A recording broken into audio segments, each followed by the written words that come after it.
दोस्तों, अगर आप किसी गवर्नमेंट एग्ज़ाम की तैयारी कर रहे हैं तो जनरल स्टडीज़ और फिलोसफी की डिटेल्ड वीडियोस के लिए हमारे चैनल को सब्सक्राइब करें और बेल आइकन भी ज़रूर दबाएं।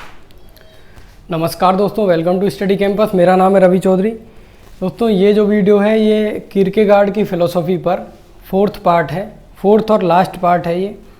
और आप जो नए हो, जिसने पहले 3 पार्ट्स नहीं देखे हैं, वो उनको देख ले, क्योंकि कंटिन्यूएशन में है, अदरवाइज़ समझ में नहीं आएगी।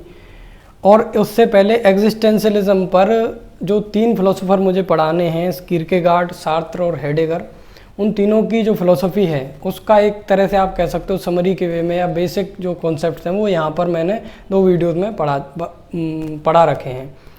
तो इसको आप देख रहे हो तो पहले वो 5 वीडियोज़ हैं उनको देख लें तो ही ज़्यादा अच्छे से समझ में आएगा। हालांकि मैं कोशिश करता हूँ कि अगर आप डायरेक्ट भी देख रहे हो तो ये समझ में आए।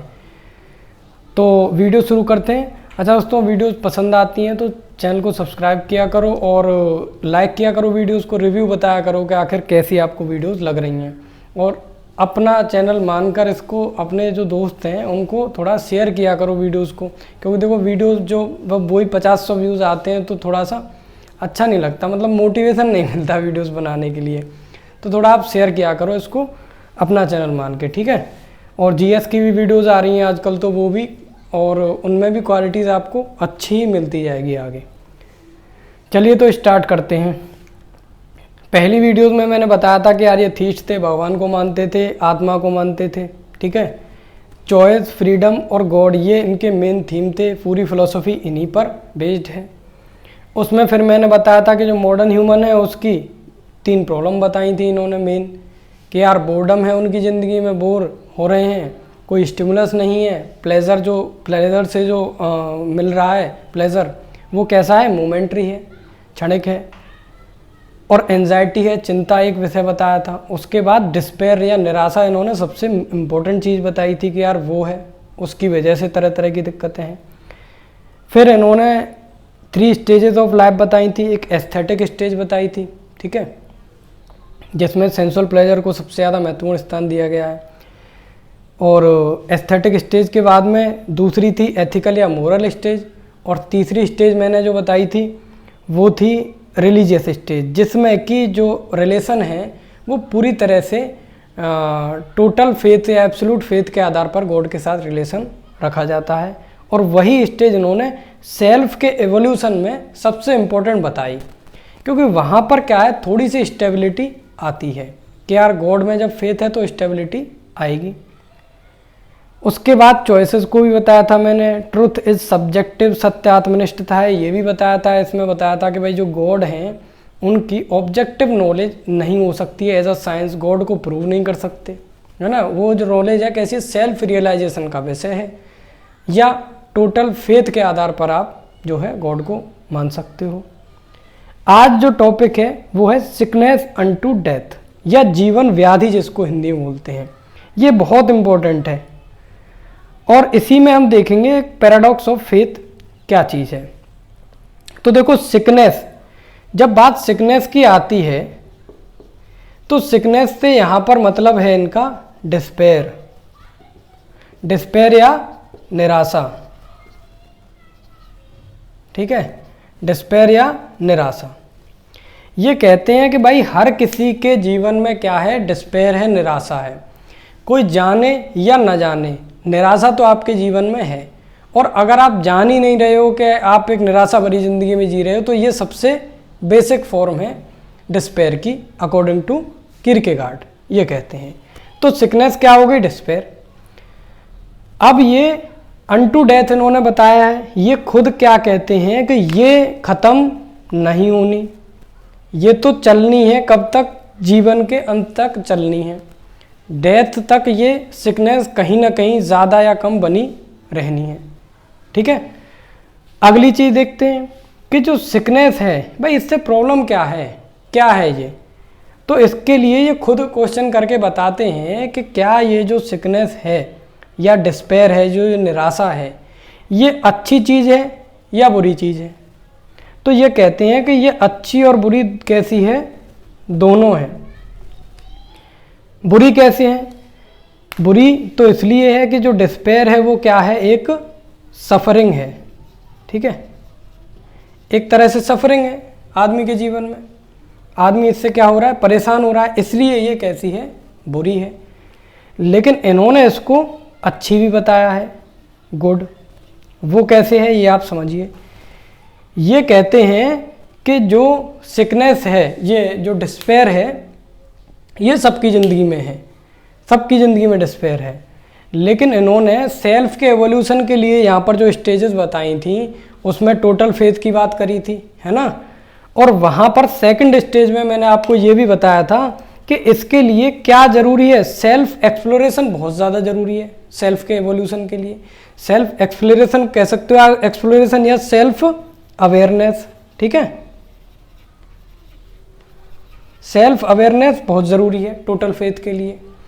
अब लेकिन इन्होंने क्या बताया कि भाई जो सेल्फ अवेयरनेस होती है उससे सेल्फ अवेयरनेस बढ़ने से क्या होता है कि जो सेल्फ है वो कैसी हो जाती है, स्ट्रॉन्ग हो जाती है। अब ठीक है, सेल्फ स्ट्रॉन्ग हुई, इससे क्या फ़ायदा हो गया, इससे ये बताते हैं कि जो स्ट्रॉन्गर सेल्फ होती हैं वो ज़्यादा क्लोज होती हैं या ज़्यादा नज़दीक होती हैं किसके, गॉड के। ये एक अच्छी बात हो गई इनके अकॉर्डिंग।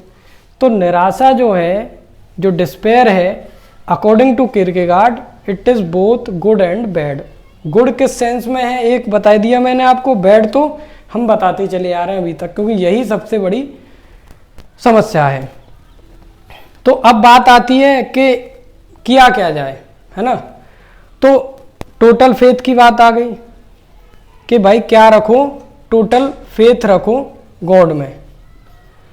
उससे क्या होगा, हालांकि आप बुक्स में पढ़ोगे स्पष्ट तौर पर आपको ये लिखा हुआ मिलेगा कि जब आपको टोटल फेथ होगा किसमें, गॉड में, तो उससे क्या हो जाएगा कि जो डिस्पेयर है वो नहीं रहेगा, डिस्पेयर नहीं रहेगा। लेकिन वहीं आगे जब आप और थोड़ा उसी पैराग्राफ को आगे पढ़ोगे तो इसमें क्या होगा, एक तरह से, क्योंकि पहली लाइन में मैंने बताया था कि ये तो अनटू डेथ है, ये तो ख़त्म होना ही नहीं है, तो आप ये मान के चलिए कि एक स्टेबिलिटी आ जाती है ज़िंदगी में। लेकिन ऐसा नहीं है कि निराशा पूरी तरह से ख़त्म हो जाए। ये कैसे समझ में आएगा देखते हैं। इसमें आते हैं हम पैराडॉक्स ऑफ फेथ। जो फेथ या आस्था की जो विडंबना है वो आप समझिए। हमने क्या देखा कि जब हमें टोटल फेथ होगा गॉड में तो उससे क्या होगा, स्टेबिलिटी आएगी ज़िंदगी में। स्टेबिलिटी आने से क्या होगा कि जो डिस्पेयर है या जो निराशा है वो कम हो जाएगी या ख़त्म हो जाएगी। लेकिन यहीं पर ये आगे क्या कहते हैं कि जब टोटल फेथ वाली बात आती है, टोटल फेथ वो किससे आता है, सेल्फ के इवॉल्व होने से आता है। और जब सेल्फ इवॉल्व होती है तो क्या होता है, सेल्फ अवेयरनेस होता है, ठीक है, सेल्फ अवेयरनेस होता है। सेल्फ अवेयरनेस होने से क्या होता है, ये खुद कहते हैं कि भाई सेल्फ अवेयरनेस जब बढ़ती है, सेल्फ की जब अवेयरनेस बढ़ती है तो जो डिस्पेयर है वो बढ़ता है। सेल्फ की जब अवेयरनेस होती है तो जो निराशा है वो बढ़ती है, ये खुद कहते हैं। तो इसका मतलब ये हुआ कि भाई टोटल फेथ होने की वजह से सेल्फ अवेयरनेस बढ़ेगी, सेल्फ अवेयरनेस बढ़ेगी तो निराशा बढ़ेगी। लेकिन ये भी कहते हैं कि जब टोटल फेथ होगा तो उससे जीवन में स्टेबिलिटी आएगी और डिस्पेयर कम हो जाएगा। तो यही है पैराडॉक्स ऑफ फेथ। जो फेथ है, आस्था की जो विडंबना है वो यही है। फाइनली आप कंक्लूजन में ये कह सकते हो कि भाई ये जो डिस्पेयर है, निराशा है, पूरी तरह से ख़त्म हो जाए ऐसा नहीं होता। लेकिन हाँ, फेथ जब आप टोटल फेथ रखोगे गॉड में तो उससे क्या होगा, जीवन में स्टेबिलिटी आ जाती है और जो डिसीजन होंगे आपके उसमें भी जो अनसर्टेनिटी है वो बहुत कम हो जाती है। ये इसका फ़ायदा है। दूसरी चीज़ एक ये और कहते हैं कि जब टोटल फेथ होगा गॉड में तो एक तरह से ये जो अनसर्टेनिटीज़ बनी हुई हैं, ये जो पैराडॉक्स बना हुआ है, ये एक तरह से गॉड की तो नॉलेज इनफाइनाइट है, उससे क्या हो जाएगा, एक एग्रीमेंट टाइप का सा हो जाता है। मतलब हम उस पर एग्री कर जाते हैं पूरी तरह से गॉड पर, टोटल फेथ के बेसिस पर, ठीक है। ये है सिकनेस अनटू डेथ। इसमें फाइनली आपको लिखना यही है कि भाई पूरी तरह से तो ये ख़त्म नहीं होना है। ये पैराडॉक्स है। आशा करता हूँ आपको ये समझ में आ ही गया होगा। फिर भी अगर आपको कोई दिक्कत है तो आप कमेंट बॉक्स में कमेंट करके पूछ सकते हो। वीडियो अच्छी लगी हो तो लाइक करें और कमेंट ज़रूर करें। Thank you for watching the video.